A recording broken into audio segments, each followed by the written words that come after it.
is your Delight safety program, Safety Watch. My name is Wagi Kenneth. Today we'll be talking about an incident that had to do with a poor risk assessment. We just saw a clip where a young man was actually offloading materials from an equipment, a cart as it were. And due to poor positioning, wrong positioning, no eyes on task, and poor risk assessment, at the end of the day, he was exposed to an incident that had to do with the handle of the equipment hitting his testes and throwing him overside.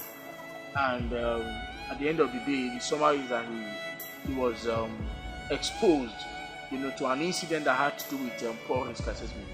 Now, poor risk assessment is the inability to identify hazards that are associated with the job.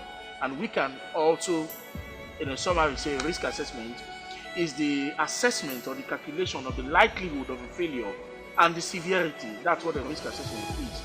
Now, for every task we do, there's a level of risk associated with the task. Either it's a low, medium, or high risk.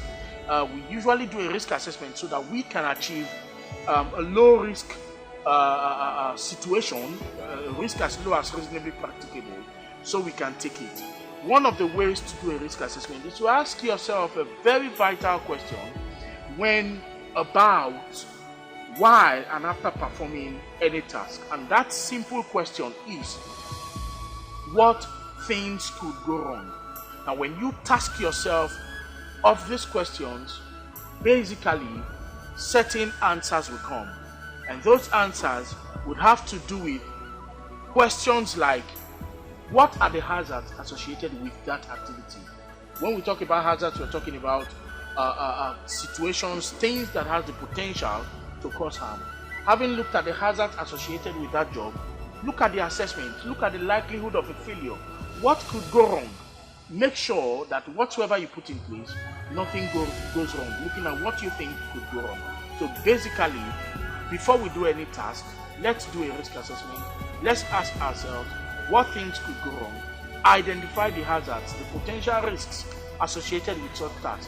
Put measures in place to ensure that nothing goes wrong. And if you and I do that, definitely there will be no incident. We will be able to, if not mitigate, we will be able to eliminate every form of incident.